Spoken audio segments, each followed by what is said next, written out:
I'm very pleased to be here at an Advaya event. I think what they're doing is quite wonderful and inspirational.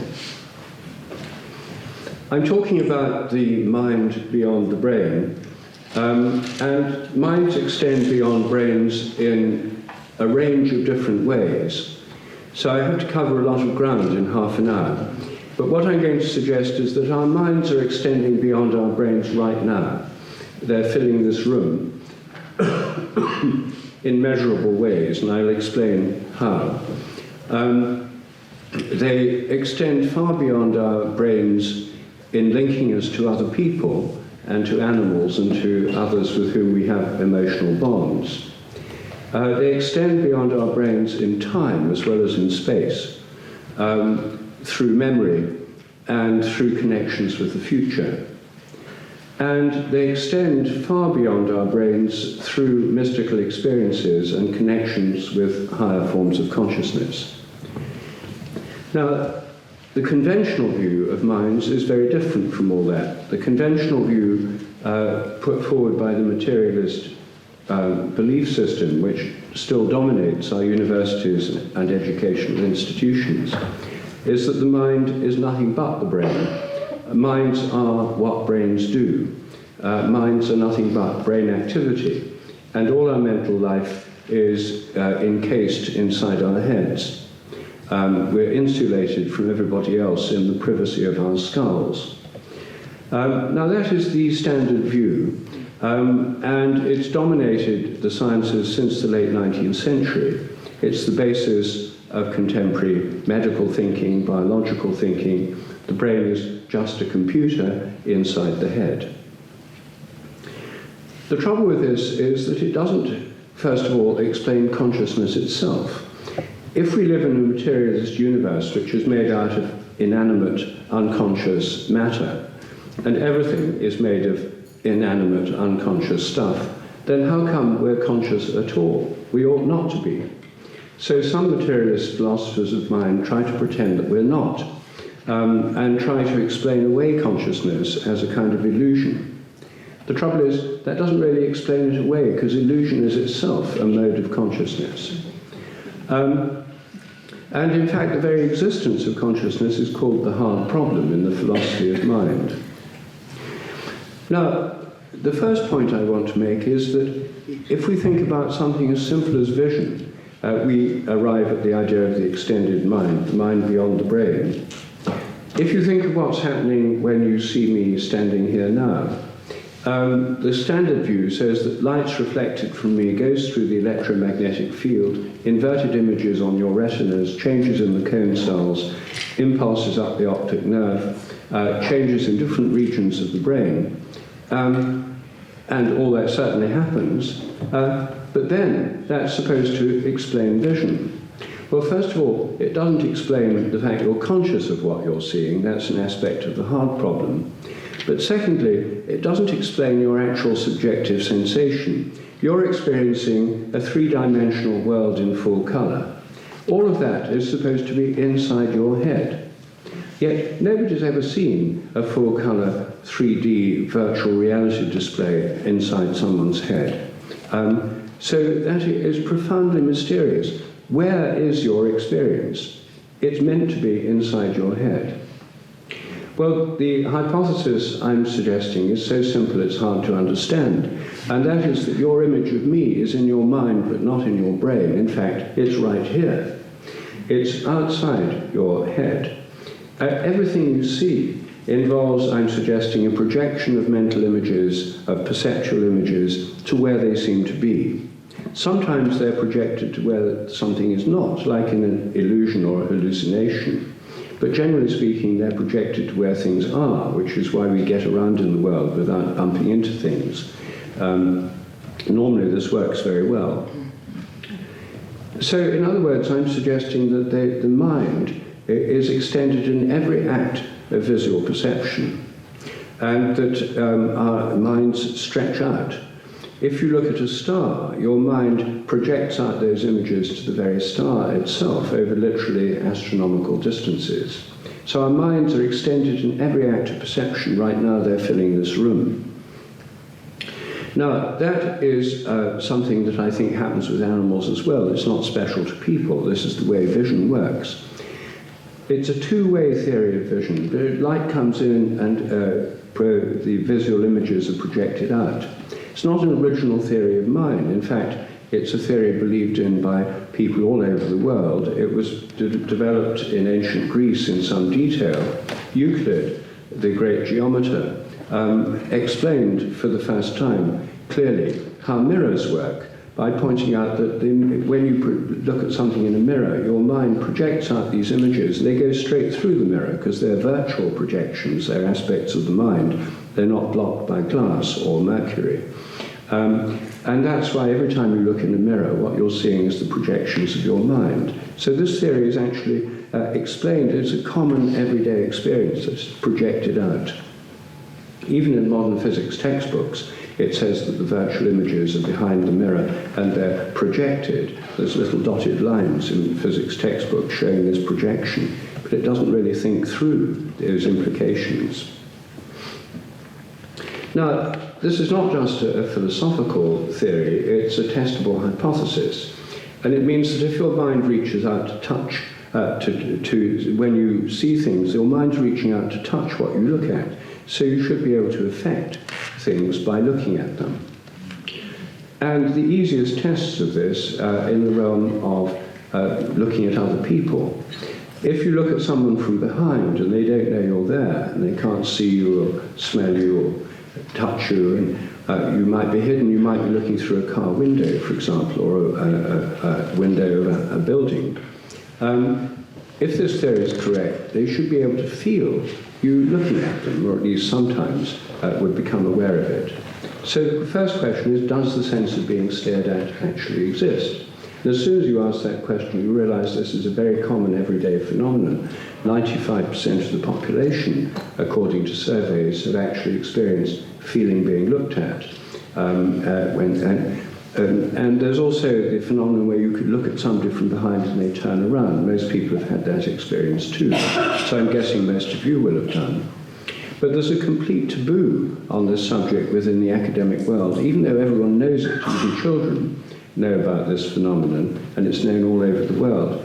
In the academic world, it's not a you can't discuss this because it's just dismissed as a superstition or make-believe. However, it's testable. And I've done a lot of research on this, first by interviewing people whose job it is to watch others, security guards, surveillance personnel, the drug squad at Heathrow, the store detectives at Harrods, and so on. And all of them say, yes, of course. They just take it for granted. This is such a well-known phenomenon to practical people. In the martial arts, you can train to become more sensitive. There's now been hundreds of thousands of trials, experimental tests since the 1980s, which show this is indeed a real measurable phenomenon. It even works through closed-circuit television, and people can tell when they're being watched through CCTV. I summarize all this evidence in a lot of published papers. There was a whole special issue of the Journal of Consciousness Studies on this, and it's all brought together in my book, The Sense of Being Stared At, and Other Aspects of the Extended Mind. So I'm not going to go into the scientific evidence, but all the peer-reviewed papers are on my website if you want to see the details of these experiments. So, firstly, our minds are extended in every act of perception, and so are the minds of other animals. The world is full of visual projections, just as it's full of the transmissions of cell phones and radio and TV waves. This room's full of them. You can't see them, but they're there. And in the same way, it's full of the visual projections of everyone here. The second way in which minds are extended is through our connections with other members of social groups. In flocks of birds, like murmurations of starlings, an entire flock can turn almost simultaneously without the birds bumping into each other. Now, there's been a lot of attempts to understand this scientifically. Not only do they need to know where the other birds are, but they need to know where they're going to go. This is a simple everyday observation. These flocks of birds turn and I've never seen them bump into each other, and I've never seen any record of them doing that. They just know where the others are going. How do they do it? In the 1980s, people tried to produce computer models, supposing that they just looked at their nearest neighbours and adjusted their flight according to some kind of algorithm. That doesn't work. It turns out those models simply don't account for this, the speed at which this can happen. It works too fast for them just to watch, calculate things, then adjust their muscular movements. It happens much too fast for that. The best models today, computer models, are in terms of fields. The whole thing is a bit like a magnetic field. You move a magnet and all the iron filings change their positions. It's as if the whole flock has a field that links together the members of it and adjusts their behavior. They tune into the whole flock, as it were, the mind of the whole group. Now, the same is true of schools of fish and herds of animals. And these social fields, which link together members of groups, continue to link together members of social groups even when they move apart. For example, in packs of wolves, the adult wolves leave the cubs in the den with a babysitter and go out hunting, ranging over tens or even hundreds of miles. And yet, naturalists have shown that they seem to remain in touch at a great distance, which can only be by telepathy. It's beyond the range of scent or sound.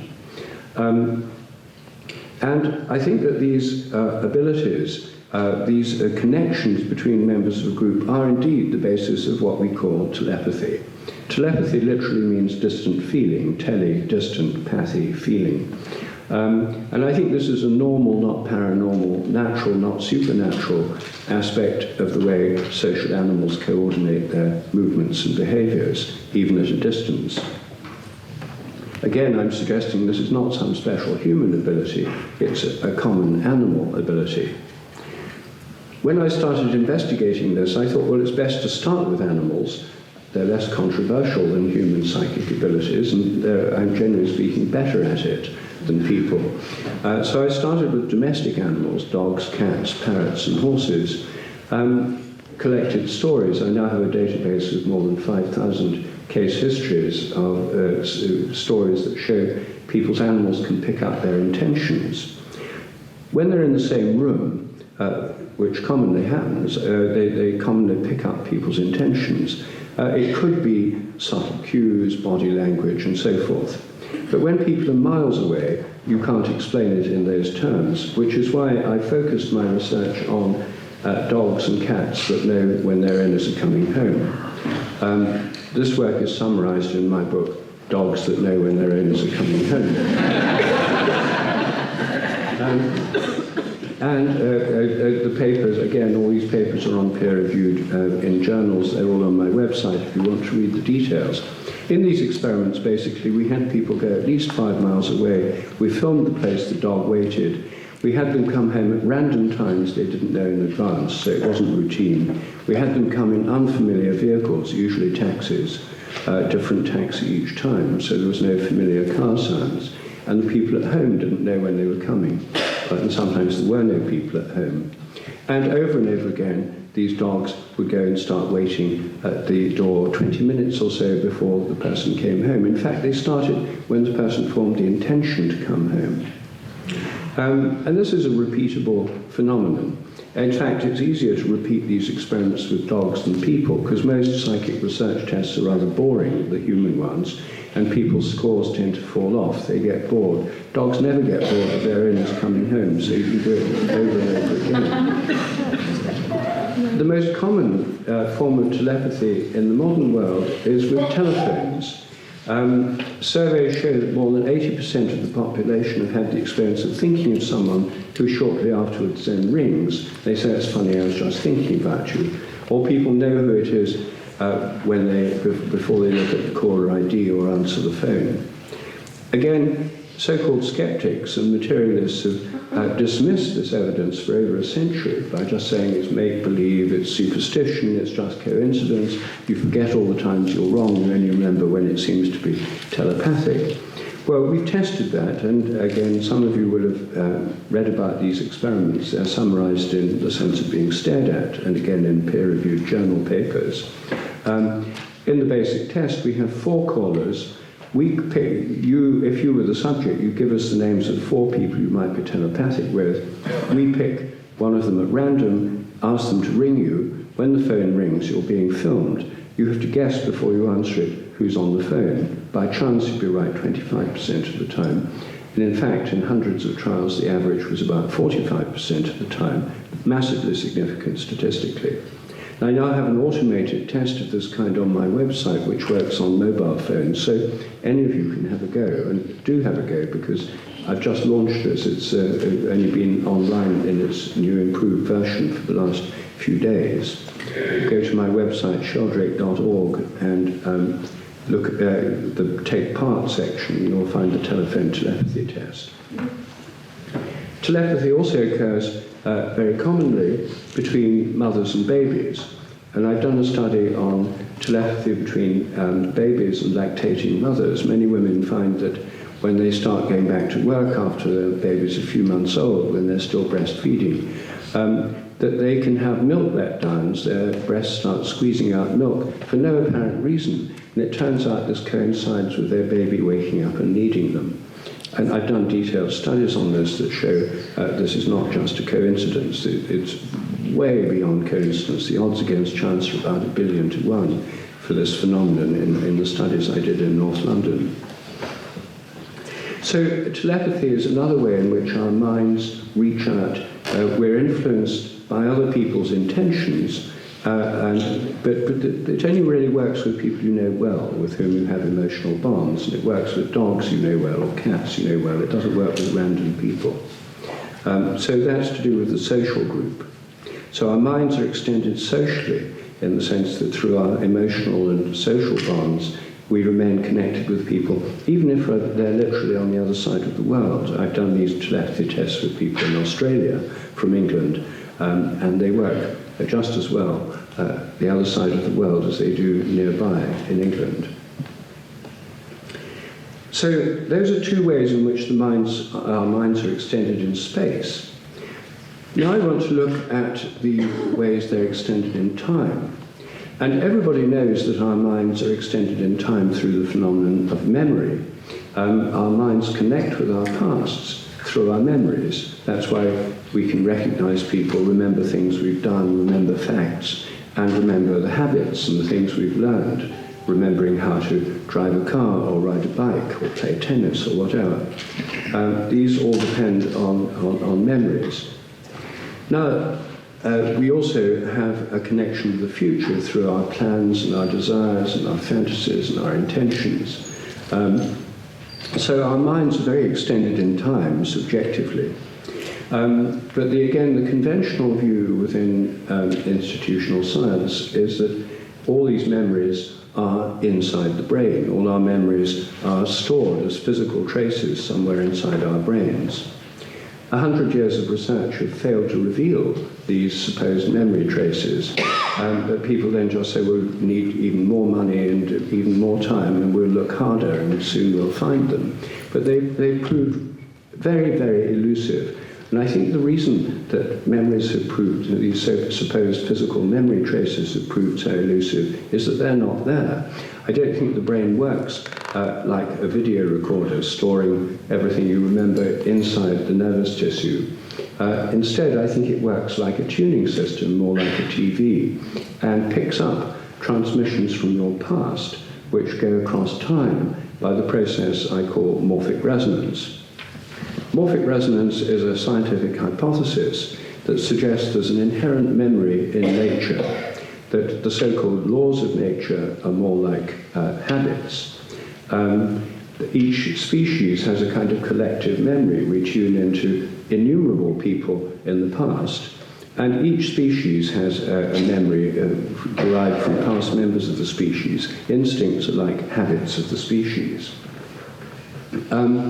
Morphic resonance works by a resonance process across time. I summarize this in my book, The Science Delusion, and the most detailed theoretical treatment is in my book, The Presence of the Past. I don't have time this evening to explain the hypothesis. If you've not heard of it before, it'll probably be very baffling and surprising, but it is testable, it has been tested. One prediction is that if you train rats to learn a new trick in London, rats all around the world will learn it quicker thereafter, and there's already evidence this happens. It's a testable hypothesis. Morphic resonance depends on similarity. The more similar something is in the present to something in the past, the stronger the resonance. We all tune into other people in the past, especially people who are more like us, like past members of our family, because of similarity, part of our collective memory. But the person in the past who's most like you and me is you and me. You're more like you in the past than like anybody else. I'm more like me in the past than anybody else. And that's why self-resonance is the most predominant form of morphic resonance working upon us, which is why we have our own memories first and foremost against a background of collective memory. So I'm suggesting collective memory and individual memory are two aspects of the same phenomenon, different in degree but not in kind. So our minds are expanded in space by morphic resonance from the past. And they occasionally seem to be connected with the future in a very mysterious way. I don't have a theory of precognition. Morphic resonance is a theory about influences from the past. But I think there's no doubt that precognition can happen, particularly in dreams. Most of us have precognitive dreams, although we usually forget them, just as we forget most of our dreams. But if you write your dreams down and do a particular exercise that I discuss in my book, The Sense of Being Stared At, you'll soon find, at least I soon found, that I was having precognitive dreams that I'd not been aware of before, usually dreaming of things that happen in the next 2 or 3 days, vivid imagery of specific things that happen that couldn't possibly have got into my mind any other way except through some mysterious influence from the future, working back in time. Of course, it raises all sorts of paradoxes. But what we're doing in precognition is essentially contacting our own minds in the future, just as we contact them in the past through memory. And some people suggest that instead of precognition, we should call it pre-call, because it's like the future version of recall. Now, these are ways in which our minds are extended in space and time, and ways in which our minds are similar to those of all other creatures, not specific to humans, any of these phenomena. But I want to turn now to mystical experiences in which people feel that their own mind is part of a vastly greater mind. These experiences occur spontaneously. Many people have had mystical experiences at some stage in their life. It used to be thought this was something that only happened to medieval mystics and saints hundreds of years ago. But there have now been many surveys that show such phenomena are quite common. 10, 20, even 30% of the population seem to have had them. Feelings of being part of a greater presence, part of a consciousness far greater than our own. Sometimes this comes about through near-death experiences, sometimes spontaneously in nature, sometimes through psychedelic experiences, and sometimes during meditation or through other spiritual practices. And as I show in my most recent book, Science and Spiritual Practices, these practices, which are found in all religions, are ways of establishing connections between the very basis of our own consciousness and greater minds or forms of consciousness at a more than human level.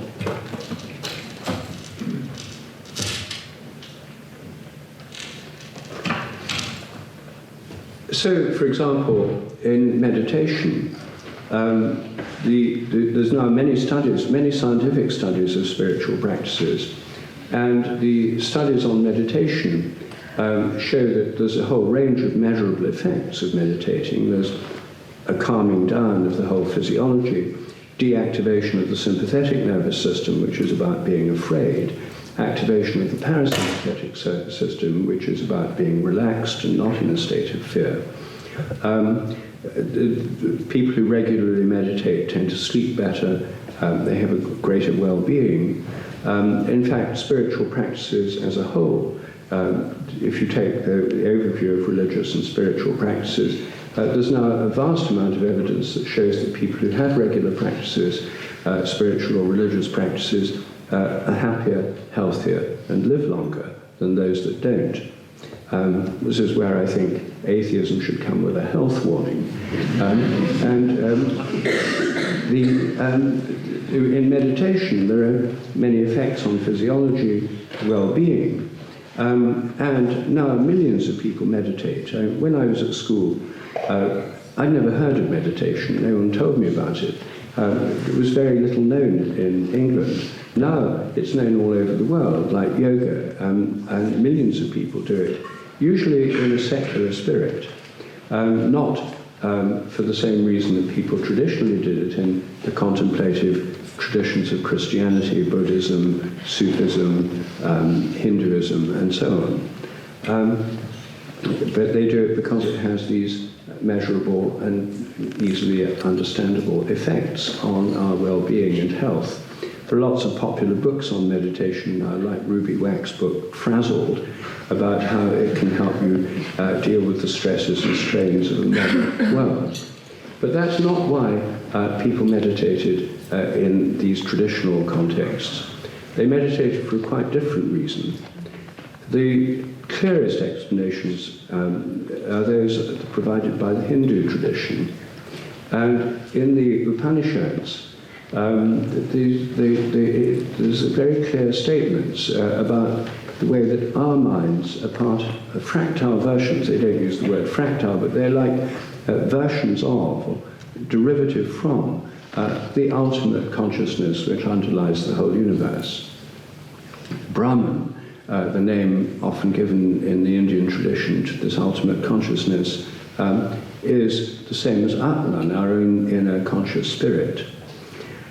And the point of meditation in those traditions is to reach the ground of consciousness itself, at which point we become one with this greater consciousness. And this greater consciousness in the Hindu tradition is threefold in its nature: Sat, Chit, Ananda. Sat is the ground of consciousness, the ground of all conscious being, that which enables consciousness to happen.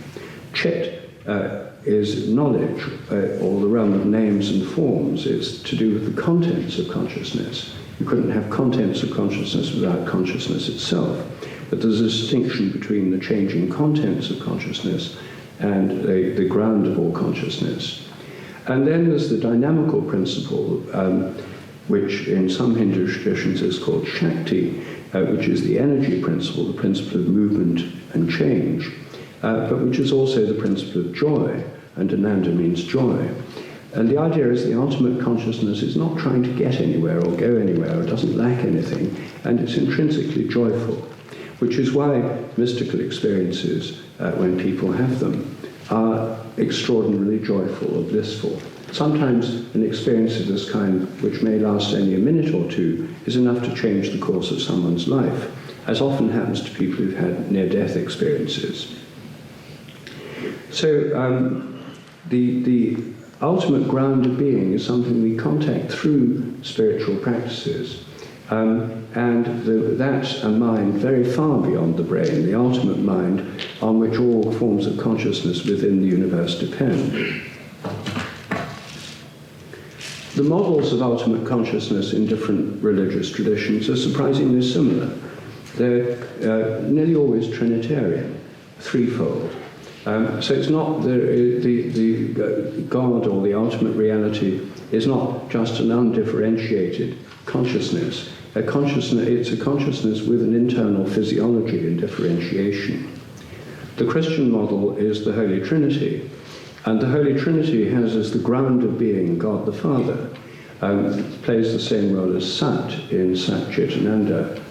And the basic revelation of God to Moses in the Old Testament, the first statement by God about his own nature at the burning bush, is, "I am that I am."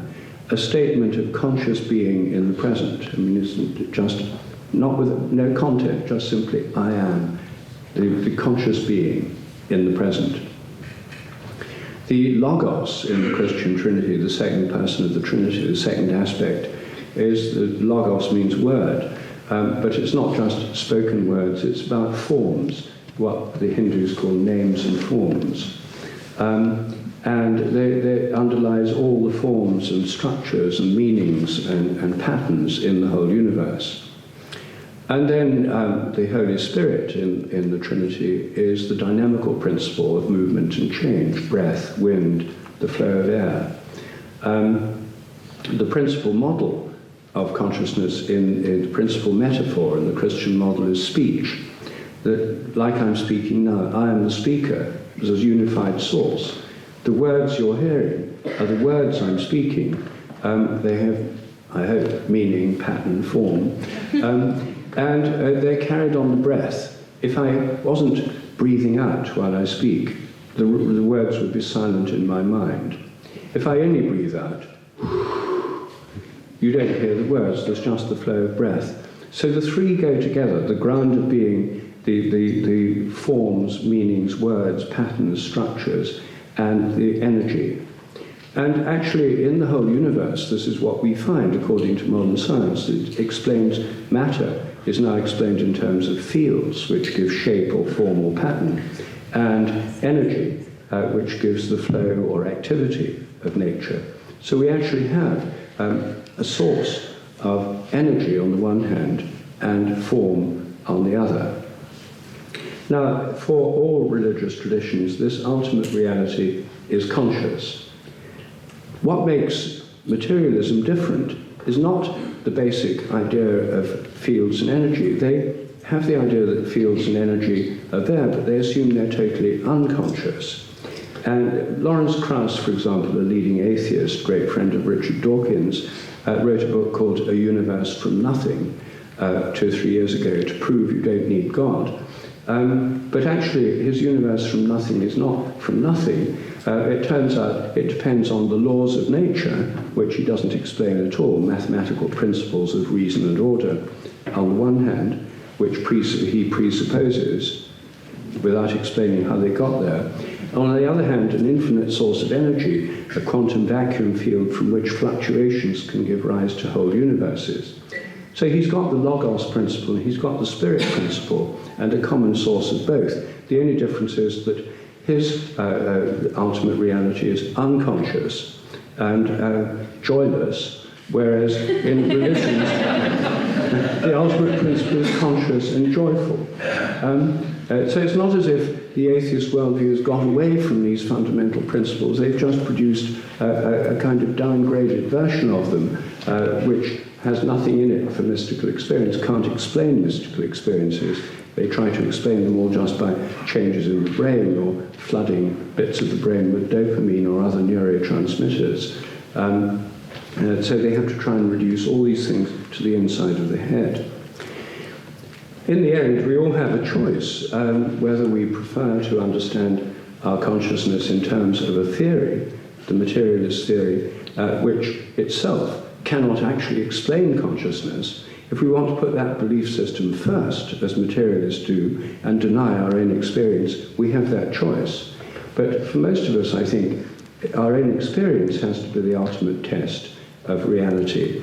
And our own experience of our minds being extended in every act of perception, our own experience of them being interconnected through telepathic links with other people and with animals, our own experiences of a sense of unity with a reality greater than our own, and our own experiences of mystical states, if we have them, or states we arrive at through spiritual practices, tell us that our minds are vastly more extensive than our brains. Our brains have a role, obviously. They enable us to coordinate our activities and movements, but I think they're more like filters than generators of consciousness.